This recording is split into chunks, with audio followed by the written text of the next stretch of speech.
A paz do Senhor, povo de Deus, louvado seja o nome do Senhor Jesus Cristo. Mais um Desperta Crente, receba essa poderosa palavra no nome de Jesus, amém?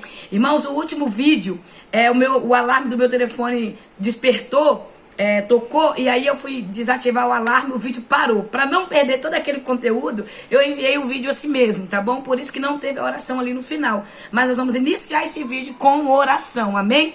Dia 11 de março de 2024, nós vamos iniciar esse vídeo como oração, né? A gente fomos até o último versículo do capítulo 1, foi o versículo 24, Paulo falando que não queria usar a sua autoridade, né? Expor ali aqueles irmãos a vergonha de ter que reconhecer que ele é o líder, que ele era o pastor presidente daquela igreja e que ele tinha autoridade de Deus, né? Ortogada pelo próprio Deus, autoridade de pastor, e ele poderia botar todo mundo ali de banco, mas ele estava querendo agir não com a razão, agir não com a emoção, mas ele agiu direcionado pelo Espírito e deixou o Espírito Santo lhe governar, direcionar ali, para que ele chegasse até os irmãos, porque já tinha havido um atrito tremendo na primeira ida de Paulo ali na carta aos Coríntios. Então agora a segunda ida que ele ia, na quase terceira que ele estava indo, ele já sabia que teria, então ele estava esperando o Senhor direcionar o momento certo para ele não ferir aqueles irmãos e para aqueles irmãos também não sair mais feridos, porque alguns ali não aceitaram a primeira carta que ele enviou, não aceitou a forma que ele corrigiu a igreja, porque crente rebelde é terrível, tá? Então, e outros não, alguns ficaram feridos. Por quê? Porque não estavam na mesma prática e por aí vai. Nós sabemos que cada um tem as suas irmãs. Pessoas é feitas de emoção, né? Meu esposo falou algo ontem, eu falei com ele, irmão, meu bem, a gente tem que entender que tem pessoas que têm uma estrutura forte, tem outros que têm uma estrutura mais fraca, tem outros que já tem aquele que não tá nem aí pra nada, e tem aqueles que ficam ligados em tudo. Então a gente são feitos de emoções, por isso que a gente tem que respeitar um ao outro. Mas nós vamos começar esse vídeo orando pela sua vida, amém? Porque nós não oramos no outro vídeo, nós vamos começar aqui. Senhor, eu quero louvar o teu nome santo, ó Pai. Eu quero pedir ao Senhor, ó Pai, que no meio de todo sofrimento que nós vivemos ou passamos nesses últimos tempos, nós possamos continuar firme na Tua presença. Senhor, eu sei que o Senhor está no controle da minha vida e da vida dos meus irmãos. Pai, do verso 8 ao verso 11, Paulo fala de sofrimento, ao ponto de perder a esperança, a alegria, a vontade de viver, achando que já tinha sido um decreto de morte sobre eles. Mas esse decreto foi quebrado, foi desfeito, foi dissipado por nosso Senhor Jesus Cristo. E eu oro agora te pedindo, dissipa todo o decreto de morte, Pai. Dissipa todo o decreto, Pai, de fúria contra a vida dos teus filhos. Ó Deus, que este canal, ó Pai, a qual seus filhos estão inscritos, possa ser instrumento de bênção na vida de cada um deles. Que o Senhor venha fortalecer, Pai, engrandecer o teu nome na vida de cada um dos meus irmãos. Assim eu passo esses irmãos às tuas mãos e a minha vida também. E te peço, permaneça conosco na gravação desse vídeo, que o seu nome possa ser glorificado, que o Senhor me usa mais uma vez. Eu não tenho autoridade nenhuma sobre a tua palavra, mas ela tem toda a autoridade sobre a minha vida. Ela tem todo o poder sobre mim, por isso, Senhor, me usa como teu instrumento mais uma vez, em nome de Jesus, amém. Vamos lá. Capítulo 2 da segunda carta de Paulo aos Coríntios. Irmãos, essa carta, ela é poderosa. Ela é uma biografia do sofrimento de Paulo. Ela é uma biografia da história dele. Paulo aqui, ele vai trazer todo o seu sofrimento para que os coríntios compreendessem a vida dele. Por quê? Havia uns falsos líderes ali dentro, falsos mestres, que estavam dizendo que Paulo não era chamado por Deus, que a chamada apostólica dele não era verdadeira, que ele não podia ser um apóstolo, que ele não podia estar ali na presença, que ele não podia receber crédito nas suas mensagens. Então havia infiltrado ali dentro os invejosos, o ciumento de ministério. Irmão, é algo terrível. É quando a pessoa é desse jeito. Então Paulo vai escrever essa carta aqui, defendendo o seu apostolado, defendendo o seu ministério, defendendo o seu caráter, porque eles estavam tocando até no caráter de Paulo. Então vamos lá. Nesse capítulo 2, eu quero ler esses 3 versículos aqui primeiro, que diz o verso 5 assim, ó. Verso 5, tá? Se um de vós tem causado tristeza, não tem entristecido somente a mim, pessoalmente, mas em parte, para não ser severo demais a todos vós, assim a punição que foi imposta pela maioria, estou no verso 6, pela maioria, e essa tal pessoa é suficiente. Então quer dizer, Paulo está dizendo, olha, se alguém entristeceu vocês, não entristeceu somente a vocês, entristeceu a mim também. Paulo está citando o que ele cita ali no capítulo 5 da primeira carta que ele escreve, falando sobre o incesto de um filho que estava tendo caso com a própria madrasta, esposa do pai. A igreja de Corinto, naquele momento atual, que o menino estava pecando, eles não fizeram nada, não quiseram se intrometer, não quiseram se responsabilizar, porque não queria problema.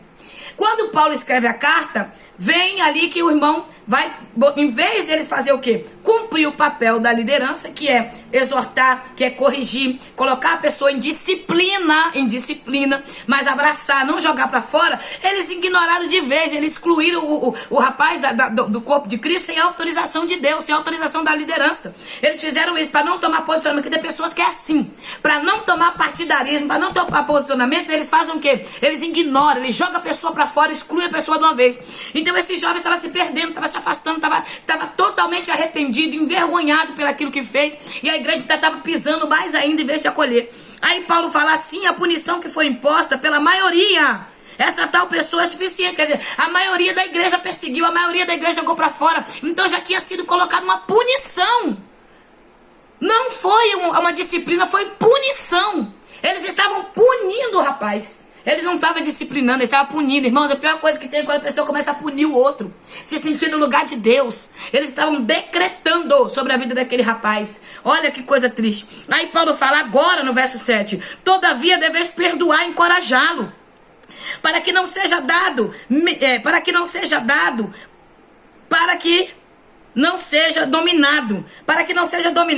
por amargura excessiva. Para que ele não seja dominado pela raiva, pelo ódio, por amargura, e totalmente tome raiva da igreja e não volte mais. Quantas pessoas, hein? Quantas pessoas, em vez de ser disciplinado, foi punido? Quantas pessoas, em vez de passar pela disciplina, pela regeneração, para ficar firme na igreja, foi punido pela igreja?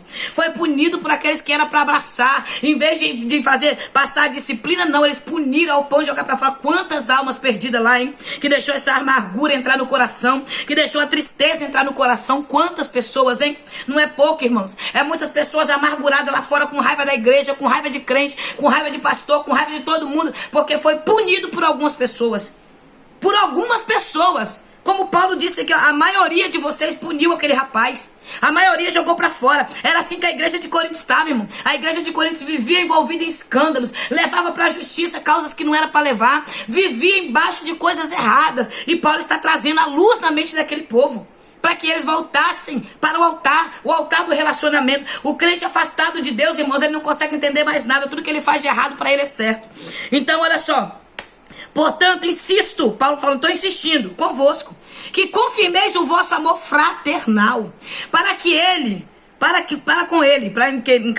demonstrar amor. Paulo está insistindo para que ame o rapaz. Olha só. Paulo está implorando a igreja para demonstrar amor, para mostrar fraternidade, que é o papel da igreja. E aqui o verso 9 diz: foi também por esse motivo que vos escrevi, ou seja, saber se por meio dessa prova sereis obedientes em tudo. Se perdoardes alguma coisa a alguém, também eu perdoo. E aquilo que perdoei, se é que havia alguma falta, e se perdoado,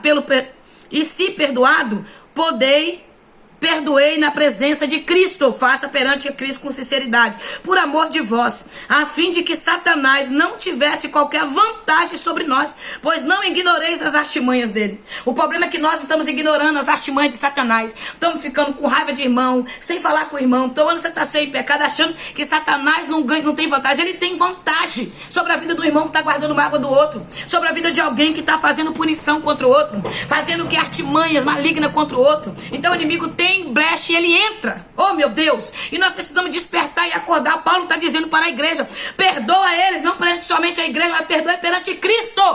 Não faça de aparência, de fingimento. Não chega diante da igreja dizendo que perdoou, que ama o irmão. Ah, eu amo minha irmã, e está por trás, está falando mal, por trás está defamando. Ame de verdade, perante o Senhor, perdoe de verdade. Se você não consegue perdoar, minha irmã, dobra o teu joelho e faça essa oração: Senhor, me capacita a perdoar. Eu não consigo perdoar, me encoraja a perdoar. Fale para Deus que você não consegue perdoar a pessoa que te feriu.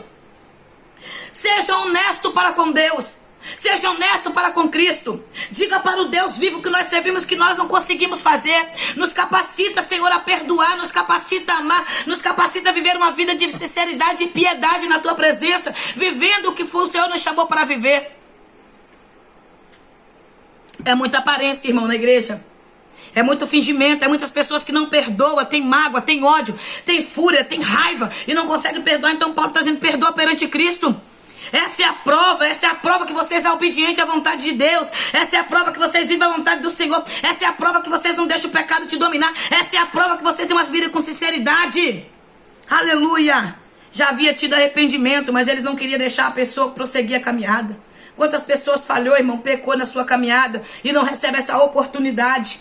Não recebe essa oportunidade de se reconciliar, de se consertar com Cristo, porque nós estamos fazendo o papel de juiz. Nós estamos os punidores, nós estamos punindo as pessoas sem dar a oportunidade do arrependimento, a prática do seu pecado. Claro, tem aqueles que ficam na consciência do pecado, faz porque quer, faz porque gosta, não está nem aí para nada mesmo. Finge arrependimento, finge ter se arrependido, vive somente de remorso. Mas tem os verdadeiros que se arrependem, que nós demos a oportunidade para essas pessoas prosseguirem. Amém? Para Satanás não achar brecha entre nós e não entrar com as suas artimanhas. Vamos lá. Aí ele vai falar agora sobre o ministro da nova aliança. A gente é lindo demais. Paulo agora vai cantar um hino de louvor a Deus, do verso 14 até o verso 16. E eu quero ler isso aqui porque meu coração queima. Foi até o tema da nossa festividade. Mulheres que exalam o perfume de Cristo. Qual perfume você está exalando? Olha só, coisa linda. Contudo, graças a Deus que sempre nos conduz vitoriosamente em Cristo. E por nosso intermédio exala em toda parte o bom perfume do conhecimento. Porque para Deus somos o aroma de Cristo entre os que estão sendo salvos. E mesmo para os que estão perecendo, morrendo. Para estes últimos somos cheiros de morte para a morte, mas para aqueles outros a boa fragrância, aleluia, de vida para a vida. Mas quem são os que estão capacitados para essas verdades? Ao contrário de muitos pregadores, nós não somos mercenários da palavra de Deus, mas anunciamos a Cristo com sinceridade da parte de Deus na sua presença. Ei, quem está capacitado para levar esse bom cheiro, esse bom perfume, é aqueles que vivem na sinceridade, na verdade, que são capacitados pelo próprio Deus para levar essa essência. Até muitos querem levar essa essência, que é o perfume de Cristo, mas não conseguem, nem pode. Por quê? Porque não querem renunciar, não querem se deixar levar por Deus, não querem deixar o Espírito Santo direcionar. Então, para exalar esse perfume, nós precisamos entregar totalmente a direção da nossa vida para Ele. O controle da nossa vida para Ele, a direção da nossa vida para Ele, a vida para Ele, entregue para Ele neste momento.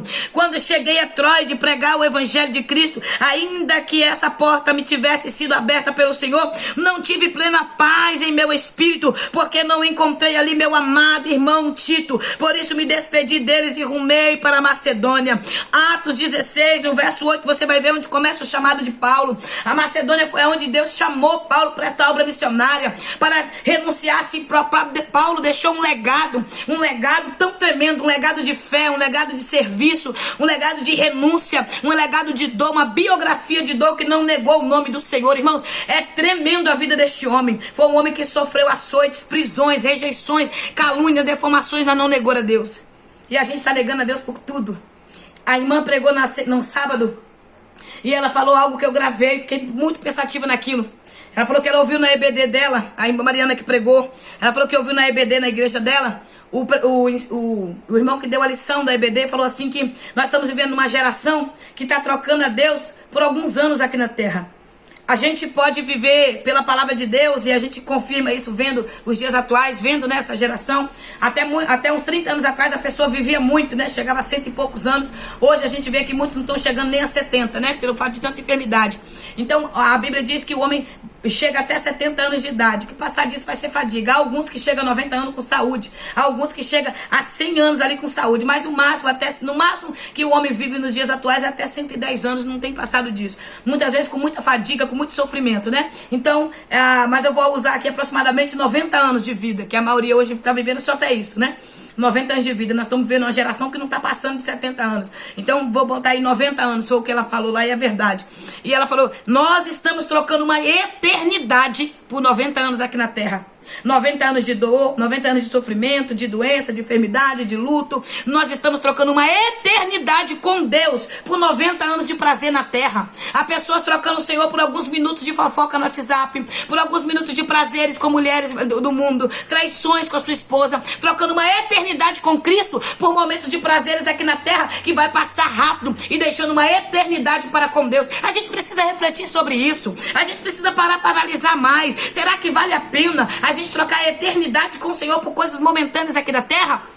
Nós precisamos analisar mais o que o Senhor está falando conosco nesse tempo.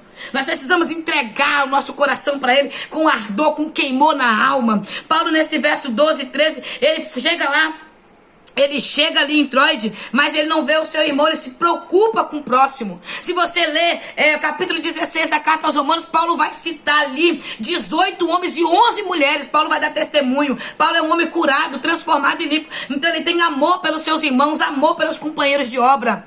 Hoje está difícil fazer a obra. Porque quando alguém começa a fazer a obra, alguém começa a invejar, começa a se levantar. A pessoa não consegue mais ter ninguém do lado, porque quando vê a pessoa se destacando, quer abafar, quer matar. Irmão, está algo muito terrível. Olha Paulo. Paulo tinha amor pelos seus irmãos, não invejava. Dava a mão para fazer a obra. Infelizmente, irmãos, os dias atuais que nós estamos vivendo está muito triste. Uma competição terrível, Satanás bagunçando, entrando no meio do povo de Deus, fazendo as pessoas esquecerem o propósito do evangelho. Mas eu e você somos curados, nós permaneceremos curados. Nós somos limpos pelo poder da palavra, nós somos transformados por essa palavra que é água viva. E nós vamos continuar firme, independente do que vier a dizer de nós, do que vier a falar de nós. Se você ler o capítulo 3 aqui, nós vamos chegar lá. Nós vamos ver o que Paulo vai falar, não importa. O testemunho que eu dou é válido. Nós vamos ver aqui na frente. Não vou entrar não, porque nós vamos entrar no próximo vídeo no capítulo 3. Deus te abençoe, que a paz do Eterno te alcance. Que a graça e a misericórdia do Senhor te fortaleça. Aquelas pessoas estavam dizendo que Paulo, ele estava feliz em ter que corrigir a igreja. Ele tinha prazer em ter que exortar a igreja. Mas Paulo estava dizendo, não, eu fico triste, mas é o papel que eu tenho que fazer. Porque a exortação, irmãos, a exortação, ela traz crescimento, encorajamento, ânimo, ela estimula a pessoa a mudar. Por isso que o Senhor fala às vezes com a palavra de exortação para nossas vidas. Então receba a exortação que vem de Deus e mude, posicione e viva o que Deus tem para sua vida, amém? Deus te abençoe, que a paz do Eterno te alcance e que a graça e a misericórdia dele continue te fortalecendo e nos dando vida e ânimo para prosseguir. Perdoe seu irmão, perdoe aqueles que te maltratou, aprenda, perdoar não é trazer para perto, perdoar é liberar a pessoa e caminhar em paz com Cristo, amém? Então caminhe, Pai, perdoe essas pessoas e caminhe, perdoe todos aqueles que levantou contra você e caminhe. Esse é o projeto, esse é o propósito, amém? Deus te abençoe. Vamos orar mais uma vez. Pai, nós te louvamos, Senhor, por este vídeo, por esta palavra poderosa. Muito obrigado. Esta palavra tem entrado no meu coração, permeado na minha alma. E eu sei que está a mesma coisa acontecendo com teus filhos. O Senhor tem usado a tua palavra para nos limpar, para nos tratar, para nos fortalecer. E eu oro agora te pedindo, nos capacita a perdoar, Senhor. Nos capacita a perdoar o fofoqueiro, o contendeiro, a invejosa, a ciumenta, a caluniadora. Nos ajuda a perdoar os irmãos que se levantam contra o nosso ministério. Para a gente não poder ser igual, mas ser diferente. Nos ajuda a continuar caminhando, olhando para o Senhor. É autor, consumador da nossa fé. Nós te amamos, Jesus, e não queremos mudar o nosso posicionamento para ficar aqui na terra, mas queremos mudar o posicionamento para viver na glória com o Senhor, com a roupagem santa, com a roupagem de santidade, com uma vida no teu altar. Eu oro agora confiando e crendo no que o Senhor está fazendo em nossas vidas, no nome de Jesus, amém. Deus te abençoe, que a graça dele te alcance e que ele te fortaleça. Se inscreva no canal, dá o like, compartilha. E em nome do Senhor, seja mais que abençoado. Seja um missionário, passa esse vídeo para mais alguém, para que outras vidas sejam abençoadas. Sou grata pela confiança nesse ministério que Deus me confiou. E neste canal aqui, Desperta Crente, que você tem se inscrito e convidado mais pessoas para se inscrever. Muito obrigada pelo carinho, as irmãs que sempre estão comentando, os irmãos que sempre comentam, as pessoas que me encontram e falam comigo, missionário, eu estou lá no canal, às vezes não dá tempo de eu comentar porque eu te ouço trabalhando, mas eu ouço lá. Então isso é muito bom, é saber que o Senhor está glorificando o nome dele, amém? Então me ajuda aí a crescer mais nesse canal, porque quanto mais esse canal crescer, o nome de Jesus vai ser glorificado, amém? E eu não sou hipócrita. A pessoa diz, eu não quero me aparecer, Deus me livre, não. Jesus é que nada. Isso aí é mentira, é inveja, porque não tem a condição de Jesus fazer na vida da pessoa. Então eu quero mais é que esse canal cresça, eu quero mais é que se expanda, eu quero mais é que pessoas se inscrevam nesse canal, para que o nome de Jesus seja glorificado glorificado, porque a intenção do coração Deus conhece. Então, quanto mais pessoas se inscreverem nesse canal, quanto mais pessoas receberem as palavras que o Senhor tem colocado na minha boca, através da sua poderosa palavra viva, mais pessoas vão ser libertas e transformadas. Então, me ajude aí, dá o like, compartilha esse vídeo para a glória de Deus e que o Senhor faça resplandecer o brilho dele sobre a sua vida. Não deixe de fazer aquilo que Deus mandou você fazer. Não deixe de fazer aquilo que Deus te chamou para fazer. Faça. Olhe para Jesus e faça, porque ele é bom. Amém? Deus te abençoe.